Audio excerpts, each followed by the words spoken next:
आणि आता बातमी राज ठाकरेंच्या पुणे दौऱ्यासंदर्भातली आहे। पुण्यात राज ठाकरेंची पदाधिकाऱ्यांसोबत बैठक झाली आहे। या बैठकीमध्ये त्यांनी पदाधिकाऱ्यांना महत्त्वाच्या सूचना दिल्यात। राज ठाकरेंनी जेनझिनकडे फोकस करून संपर्क वाढवण्याचे आदेश दिलेत। जेनझिनमध्ये मोठे बदल घडवण्याची ताकद आहे। ते वेगळ्या पद्धतीने विचार करतात, त्यांच्याशी समरस व्हा असं सुद्धा राज ठाकरेंनी सांगितलं आहे। अधिक माहिती घेऊयात आमचे प्रतिनिधी अजिंक्य धायगुडे यांच्याकडनं। अजिंक्य, आपण पाहतो एकीकडे भाजपची सुद्धा अशा पद्धतीने जेनझिनशी कनेक्ट होण्याची रणनीती होती आहे, दुसरीकडे आपण पाहतोय राज ठाकरे सुद्धा अशा पद्धतीची काहीतरी रणनीती आखतायत। नेमके काय घडलं या बैठकीमध्ये? दीपाली, सध्या जर आपण पाहिलं तर पुण्यातील जे मध्यवर्ती कार्यालय आहे मनसेचं, या ठिकाणी राज ठाकरे पदाधिकाऱ्यांची बैठक घेत आहेत। विधानसभा निहाय जे विभाग प्रमुख आहेत या सगळ्यांना भेटत आहेत। मात्र पक्षात अंतर्गत बदल कशा प्रकारे करायचे आहेत, पक्षात पुढील काम कसं करायचं आहे, पक्ष वाढीसाठी कसे प्रयत्न करायचे आहेत, या सगळ्या सूचना राज ठाकरे देत आहेत। मात्र ज्या पदाधिकाऱ्यांना सूचना देऊन पदाधिकारी बाहेर आल्यानंतर जे पदाधिकारी सांगतायत की राज ठाकरेंच्या बोलण्यातून जो महत्त्वाचा भाग आहे तो आहे की जेनझिनकडे फोकस करा। कारण की गेल्या कालावधीमध्ये देशामध्ये जो मोठं आंदोलन उभं राहिलं, शिक्षण मंत्र्यांचा राजीनामा झाला, याच्यातून आपल्या सगळ्यांना समजायला पाहिजे की जी जेनजी आहे त्यांच्याकडे मोठे बदल घडवण्याची ताकद आहे।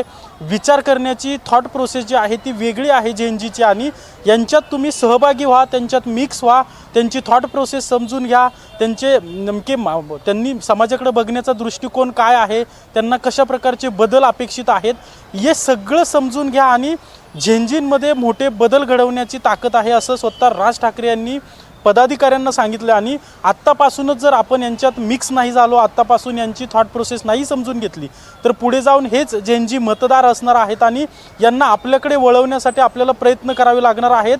नाहीतर पुढे जाऊन हे मोठ्या प्रमाणात जे जेनजी आहेत ते सगळे मतदार झाल्यानंतर यांच्यावर अचानकपणे आपण जर कनेक्टिव्हिटी करायला गेलो तर ती होणार नाही। त्यामुळे आजपासूनच तुम्ही जेनजींशी संपर्क वाढवा, विविध जेनजींसाठी कार्यक्रम राबवा, त्यांच्याशी संपर्क वाढवून त्यांचं नेमकं काय म्हणणं आहे, त्यांना प्रशासकीय बदल असतील किंवा सामाजिक बदल असतील, हे नेमके कशा प्रकारचे बदल हवे आहेत हे समजून घ्या आणि त्या दृष्टीने कामाला लागा, अशा देखील सूचना आता राज ठाकरेंनी दिलेल्या आहेत। त्यामुळे आता आपण पाहतोय की पाठीमागं जे आंदोलन झालं देशामध्ये जेनजींचं मोठं, आणि त्यामधून जे काही आंदोलनातून इनपुट्स आल्या, त्यामुळे आता सगळ्याच राजकीय पक्षांनी या जेनजी जी जनरेशन आहे याच्याकडे फोकस केलेला आहे आणि आपल्याकडे वळवण्याचा या सगळ्यांना प्रयत्न सध्या भारतीय जनता पार्टी असेल किंवा मनसे असेल हे सगळेच पक्ष सध्या करताना पाहायला मिळत आहेत। अर्थातच पुढे जाऊन हे जेनजी मोठ्या प्रमाणात मतदार असणार आहेत आणि यांचं मतदान आपल्या पक्षाला मिळावं यासाठी आता सगळेच पक्ष आत्तापासूनच प्रयत्न सुरू केलेच असलेला आपल्याला पाहायला मिळतंय। दीपाली, बरोबर आहे अजिंक्य, आणि येत्या काळात कशा पद्धतीने या सूचनांची अंमलबजावणी होते हे पाहणं महत्त्वाचं राहणार आहे। धन्यवाद या सगळ्या सविस्तर